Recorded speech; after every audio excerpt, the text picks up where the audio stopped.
Professor vanish me.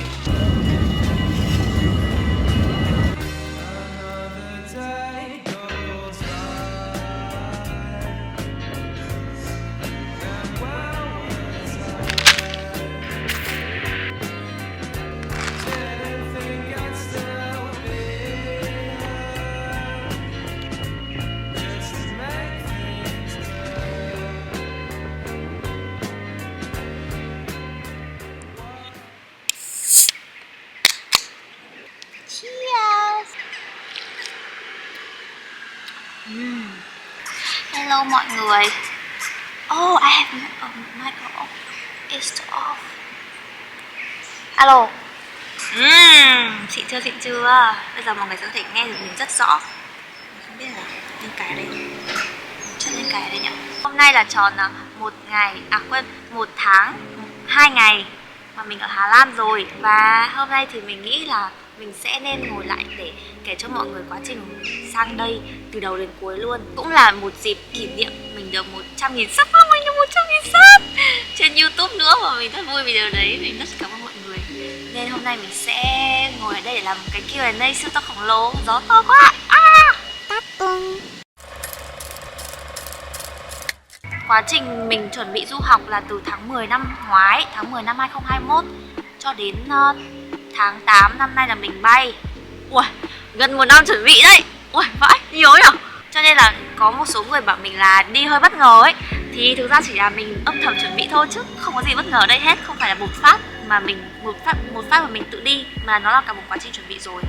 Và điều đấy cũng đã ấp ủ trong mình từ rất lâu rồi. Cho nên mọi người có hỏi mình là tại sao mà đang làm việc national rất là ok nhưng mà mình lại quyết định đi du học.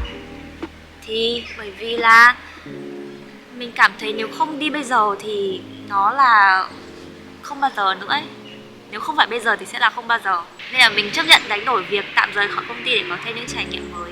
Thì mình thấy nó rất là xứng đáng. Bây giờ thì không chần chừ nữa, mình sẽ bắt đầu kể cho mọi người nghe về câu chuyện của mình đã sang Hà Lan như thế nào. Thì mình hiện đang du học thạc sĩ ở Hà Lan, ngành International Communication Management, tức là ngành truyền thông quốc tế, quản trị truyền thông quốc tế. Đấy, thì đấy là ngành học của mình tại Hà Lan, học master 1 năm thôi, nhưng mà mình sẽ ở lại thêm và không biết là mình sẽ ở lại đến bao giờ, cái đấy là tùy thuộc vào tương lai. Thì mình đã quyết định đi du học là vì mình thích đi du học. Thì tại vì mình thích thì mình mới đi du học thôi đúng không? Tại vì mình muốn được ra khỏi Việt Nam để xem ở nước ngoài có gì. Với cả mình xem tử vi với cả bản đồ sao của mình thì cũng bảo là mình sẽ hợp với môi trường ở nước ngoài ấy. Đấy, nên là mình cũng muốn thử xem nó có đúng không. Rất nhiều người hỏi mình là tại sao mình lại chọn Hà Lan là đất nước để đi du học trong số rất nhiều đất nước khác. Thì thực ra cái này nó rất là cảm tính ấy. Mình thu hẹp dần phạm vi mà mình muốn đi du học.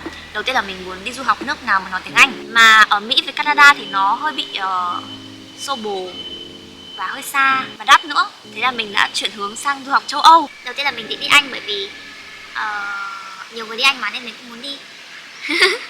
Ok, nhưng mà Anh lại không thuộc khối Schengen à? Đây, khối này mình để cái tên ở đây nhá. Nói chung là ở Anh thì mình sẽ không thể đi du lịch xung quanh các nước châu Âu khác. Mình có những lựa chọn khác, đó là Hà Lan này, Phần Lan này, Thụy Sĩ này, các thứ. Thì Hà Lan nổi tiếng là một đất nước có nền giáo dục rất là ok và 98% dân số nói tiếng Anh, tức là người ta vẫn nói tiếng Hà Lan nhá, nhưng mà ai cũng có thể nói tiếng Anh nếu mà mình nói tiếng Anh với họ. Nên là mình đã chọn Hà Lan. Một lý do nhỏ nữa là tại Hà Lan mình cảm giác mình có một cái gì đấy rất hợp Hà Lan. Tại cảm giác Hà Lan nó cứ kiểu màu mé và mình cũng khá là màu mé. Tại vì mình thích hoa tulip nữa. Đấy, thì là mình đã chọn Hà Lan. Xong rồi thu hẹp được phạm vi đất nước mà mình đến rồi nhá. Thì mình đã bắt đầu đi tìm các trường ở Hà Lan. Mình muốn học ngành truyền thông. Thế nên là mình đã research trên các trang web này. Đấy, về các chương trình thạc sĩ về truyền thông. Thực ra là mình cũng hơi khó trong việc tìm trường bởi vì là hồi học đại học thì mình không học cái gì liên quan đến truyền thông ấy, nên là chỉ có một số các option, một số các lựa chọn cho mình thôi. Thì trong đấy có cái ngành này của trường The Hague University of Applied Science, thì là mình đã apply vào đó. Chọn được trường rồi thì mình bắt đầu ôn IELTS. Trường mình yêu cầu IELTS là 6.5 mà mình thì chưa bao giờ thi IELTS cả, nên là mình đã tự học IELTS. Thì cái thời gian tự học IELTS của mình nó cũng khá là khó khăn, tại vì lúc đấy mình cũng đang đi làm nữa nên là thời gian học chỉ có buổi tối thôi. Thì tí nữa mình sẽ chia sẻ cho mọi người về cách mình đã học IELTS tự học như thế nào để đạt được 7.5 overall trong 2 tháng. 2 tháng. 7.5 rồi.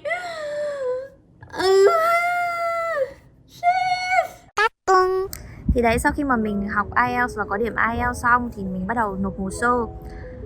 Tại vì mình cũng đang đi làm nữa nên là mình cũng không có nhiều thời gian để mình tìm hiểu cách tự nộp hồ sơ, nên mình đã nộp qua trung tâm du học. Người ta sẽ theo dõi quá trình và liên hệ với trường thay cho mình. Thì có những cái gì cần thì người ta sẽ là người trung gian liên hệ giữa mình và trường ấy. Nên là cũng là một cách hay để mình có thể có một người đốc thúc mình để có thể bắt kịp được những thứ mà trường cần. Nhưng nếu mà bạn nào có thời gian và không muốn phải qua trung tâm thì cũng vẫn có thể tự nộp hồ sơ được. Tại vì thực ra tự nộp hồ sơ ở Hà Lan rất là dễ.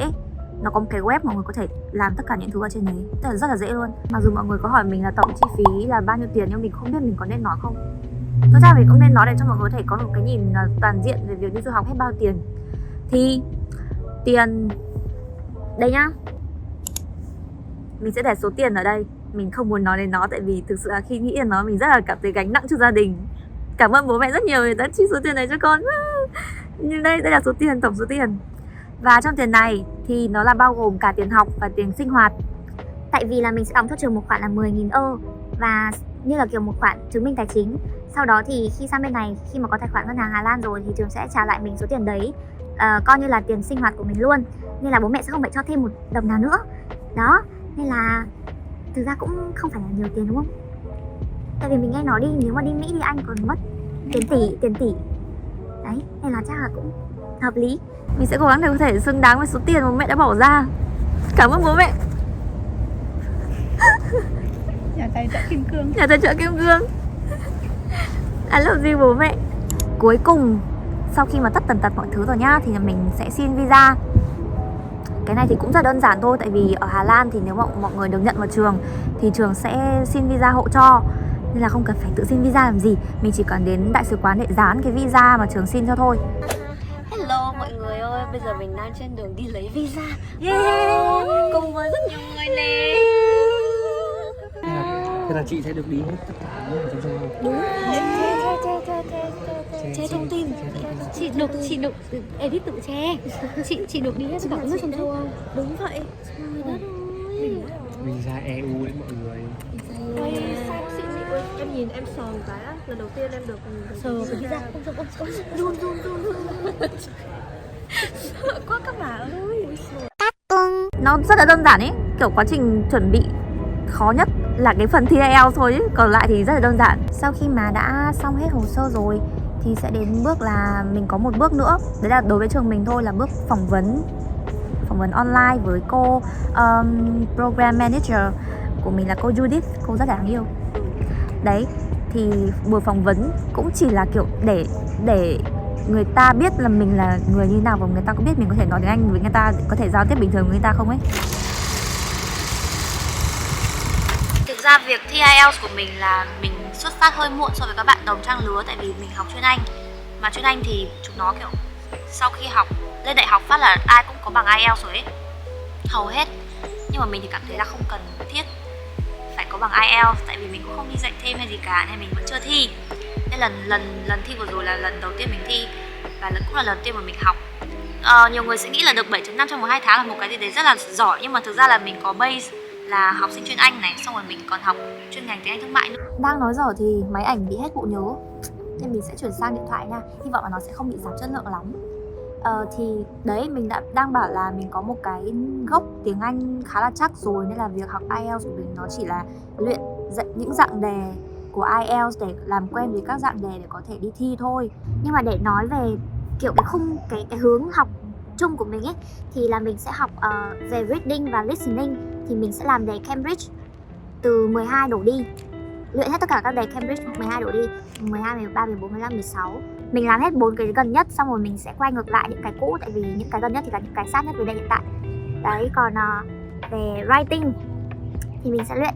Trong 2 tháng mà mình học ấy, mình mới chỉ viết được một bài writing part 1 đâu 2 bài writing part 1 và 1 bài writing part 2. Tức là mình cũng không luyện nhiều ấy, mà thay vì vào đấy thì mình sẽ đọc nhiều. Nếu mà muốn giỏi writing ấy thì nó là kiểu rất nhiều kiến thức tích lũy rồi, mình không thể nào mình luyện trong vòng 2 tháng mình có thể giỏi ngay được ấy. Nên là mình sẽ biết cách hướng để làm writing, triển khai ý theo kiểu 2552 cấu trúc đấy. Thì đấy là về writing.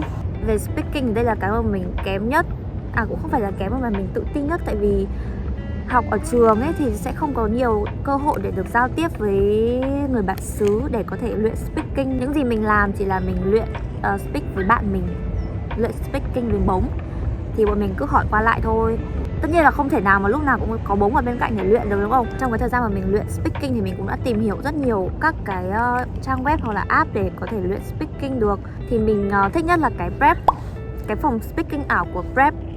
Đây, nếu cho bạn nào chưa biết thì Prep đây. Nó là một cái phòng speaking mà mình sẽ không cần tìm partner là người thật, mà partner của mình là cái máy. Nên là mình không lo, nếu mà mình nói ngu thì mình cũng không lo bị đánh giá đâu. Tại vì mình thực sự là tâm đắc với cái phòng speaking ảo này luôn, nên mình sẽ chỉ cho mọi người xem chi tiết nhé. Phòng speaking ảo của Prep thì sẽ có rất nhiều topic cho các bạn luyện tập, có tới 60 đề cơ và có trình độ từ thấp đến cao. Về cơ bản thì đây sẽ là một căn phòng để các bạn có thể thoải mái tự luyện speaking mà không cần đến partner, và đặc biệt là có thể nghe lại câu trả lời của mình nữa. Nhưng mà điều mà mình tâm đắc nhất của Prep là người ta có thể chấm chữa được cho mình, và người ta chấm rất chi tiết luôn. Mình vừa mới test thử xong một bài, thì bây giờ mình sẽ cho mọi người xem cách mà Prep chấm điểm bài của mình nhé. 7.5 cũng được. Congratulations, 7.5. Ấn vào xem kết quả cả bài này. Part 1 thì mình được 8 chấm. Người ta sẽ chấm điểm từng part cho mình luôn. Và ở đây thì mình sẽ có thể nhìn thấy phần kết quả phát âm. Người ta sẽ transfer lại cái phần nói của mình sang dạng văn bản để cho mình có thể xem lại. Và sẽ có 3 màu sắc là thể hiện mức độ phát âm chuẩn của mình. Màu xanh là ok rồi này, màu vàng là phát âm hơi chạch một tí, còn màu đỏ là red flag ấy, là phát âm chưa được, cần phải xem lại. Thì đây người ta sẽ chỉ luôn cho mình những lỗi phát âm nhầm. Represent. Cái này phải là represent, mình lại đọc là represent. Rất là chi tiết luôn. Lỗi phát âm thiếu nữa, ví dụ như là dark thì chắc là mình bảo là dark. Ngoài phần chữa lỗi phát âm thì còn có chữa lỗi từ vựng và ngữ pháp nữa. Đây, ở đây mình chỉ có 2 lỗi thôi. Và cuối mỗi phần chấm chữa như thế thì người ta sẽ suggest luôn cả nội dung trả lời mẫu, thì mình sẽ dựa vào đấy để có thể cải thiện ở những lần sau. Đỉnh không? Đỉnh. Để mình cho mọi người xem speaking của mình đã cải thiện thế nào sau 3 tháng sử dụng nhé. I think young people should travel more because they are young, so they have a lot of time to travel, to expose themselves to different culture, and also to learn more about not only about the world in general but also about themselves. Mặc dù là điểm speaking của mình nó cũng không cao lắm, chỉ là 6.5 thôi, nhưng mà mình nghĩ là nếu mà không có Prep thì chắc là mình chỉ được 6 chấm. Lên 0,5 không phải là dễ đâu. Cảm ơn Prep đã sponsor video này để mình có thể tặng các bạn một chiếc code tiết ở trên May để giảm 30% khi đăng ký 2 khóa học trở lên, từ 2 khóa học, và có thêm 21 ngày để có thể sử dụng phòng speaking ảo này với cả bộ lật tẩy IELTS 7. Ok, bây giờ đến phần mà mọi người chắc là cũng tò mò, tại vì mình chưa tâm sự về việc sống ở đây bao giờ. Ok, câu hỏi đầu tiên đó là chị thấy cuộc sống ở Hà Lan vui không ạ? Vui.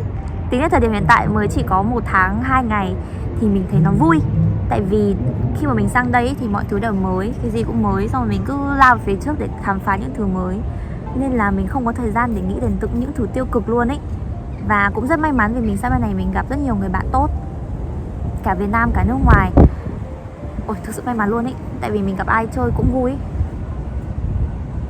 Với cả mình cũng có bạn thân đi cùng nên là mình cũng không cảm thấy cô đơn. Giả sử mà kiểu mỗi mình ở bên này thôi mà mình không có bạn thân mình đi cùng ấy thì thỉnh thoảng cũng thấy hơi lost. Tại vì giữa rất nhiều những người mới thì mình vẫn luôn thích là sẽ có một người thân thuộc của mình ở cạnh, đúng không?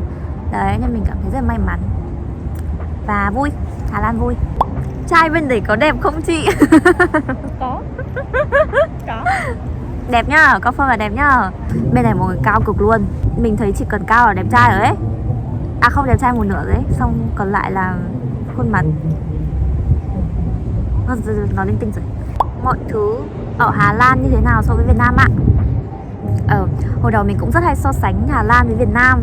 Ở Việt Nam thì mình cảm thấy mình sống hơi vội, với cả sống cứ theo một cái dập khuôn ấy. Còn sang bên này thì mình cảm thấy mọi người chill hơn. Ai đó đang hát đấy, mình không biết diễn tả như thế nào, nhưng mà sang bên này mình cảm thấy kiểu như ở Việt Nam mình đang bị trói tay, thì sang bên này mình được bung ra. Mình cảm thấy mình được unlock, mình được mở khóa con người. Không đến mức như thế, nhưng mà nó kiểu như thế, hiểu không? Hiểu mà đúng không? À đúng rồi, với cả có một cái mình rất thích những người ở đây, đó chính là mặc dù không quen nhau, nhưng mà nếu mình có eye contact với người ta thì người ta sẽ hey, hi, have a nice day. Đúng rồi. Còn ở Việt Nam như thế rất là kỳ ấy, kiểu mình nhìn người ta sẽ kiểu hả, nhìn gì đấy. Nhưng mà mình thích ở đây, mình thích mình ở đây, mình thích con người mình ở đây. Đây môn nhân mã của mình có dịp được tỏa sáng. Bạn có bao giờ cảm thấy du học không màu hồng và muốn bỏ hết để quay về Việt Nam chưa? Thì như mình đã nói rồi, thì mình không đặt kỳ vọng quá cao về đi du học là phải toàn màu hồng. Mình biết chắc chắn là sẽ có những khoảng thời gian là mình cảm thấy màu xám và rất nhiều màu khác nữa, nhưng mà mình cũng thích cả những lúc màu xám. Nói chung là mình đón nhận tất cả mọi thứ đến với mình ấy, kể cả màu hồng, màu xám, màu đen, màu tím. Màu tím thích nhất, nhưng mà màu gì cũng được. Đấy, thì mình đều rất trân trọng. Tại vì nếu chỉ có màu hồng thôi thì mình thấy không ổn. Nếu chỉ có màu hồng thôi cũng không ổn, phải có những màu khác nữa thì mình biết trân trọng màu hồng chứ. Nhưng mà rất là may, tại vì mình vẫn chưa thấy màu xám nhiều, mình vẫn thấy khá là màu tím. Như áo của mình. Bạn làm thế nào để nhanh chóng thích nghi với cuộc sống mới ở một đất nước mới? Cá nhân mình thì mình là một người khá là dễ thích nghi, tức là để mình ở đâu mình cũng có thể sống được. Với cả mình cũng đã tự lập từ hồi đại học rồi, tức là mình xa gia đình từ hồi đại học rồi, nên mình cũng không cảm thấy quá là nhớ nhà hay quá là phụ thuộc vào gia đình để có thể sống được ấy. Nhưng vẫn phải phụ thuộc vào số tiền bố mẹ bỏ ra. Ý mình là về mặt cảm xúc, làm nào để thích nghi nhỉ? Tức là mình cứ sống thôi ấy, mình không biết là, mình không nghĩ đấy là kiểu mình đang cố gắng để thích nghi, mà mình chỉ là vẫn đang tận hưởng cuộc sống ở đây thôi. Có một cách để tránh bản thân cảm thấy tiêu cực ấy là đi ra ngoài nhiều. Kể cả mọi người đang cảm thấy rất là không muốn đi ra ngoài thì mọi người hãy đánh bật cái suy nghĩ đấy, hãy làm trái lại suy nghĩ không muốn ra ngoài của mọi người, mà mọi người hãy cứ đi ra ngoài đi. Bởi vì chỉ cần ra ngoài nhá, nhìn thấy cây xanh, nhìn thấy cỏ xanh, nhìn thấy con bồ câu nó kêu chip là đã thấy vui rồi. Ôi thôi, chị bỏ học đại học từ năm bao nhiêu vậy ạ? Và trước đó chị đã có định đi du học chưa? Mình có bỏ đại học đâu. Chết, không nghĩ thế nhá. Mình vẫn học hết đại học 4 năm ở đại học ngoại thương, xong rồi mình mới đi học du học bậc thạc sĩ ở Hà Lan. Mình nghĩ thế nhá. Đấy, thì để update thì tình hình hiện tại của mình thì mình đang sống rất là ổn mọi người ạ. Bố mẹ ạ, yên tâm nhá, con sống vui lắm và tích lũy được rất nhiều kiến thức. À quên, không phải tích lũy mà là đang hấp thu rất nhiều kiến thức. Nói chung là chỉ 1 tháng thôi mình cảm thấy mình có được nhiều insight về bản thân mình hơn. Insight là đây, insight là một từ không thể diễn tả sang tiếng Việt được, mọi người hãy cứ insight nhá. Và nếu mọi người muốn có những câu hỏi gì, hoặc là muốn mình đi sâu vào những vấn đề gì về việc du học của mình, hoặc là mọi người thấy mình trả lời cái gì mà nó vẫn hơi bị mơ hồ, mọi người vẫn chưa biết, thì mọi người có thể comment ở bên dưới, mình sẽ cố gắng giải đáp và đi vào chi tiết hơn ở những video lần sau. Và tất nhiên là mình cũng sẽ chia sẻ thêm về cuộc sống du học của mình thông qua những video sau nữa, không chỉ là Q&A, tại vì mình cũng không thể ngồi ở trước màn hình mà nói mãi cả tiếng đồng hồ được. Nên là cảm ơn mọi người rất nhiều vì thời gian qua đã ủng hộ Tuyết ở trên mây để cho đạt được 1000 sub không? Đây là một điều không tưởng đối với mình luôn ý. Nhưng mà nó đã thành sự thật rồi, mình vẫn không tưởng được. Ok, cảm ơn mọi người lắm. Cảm ơn mọi người lắm. Ok, còn gì nữa không nhỉ? Thế thôi đấy. Bye bye nhá.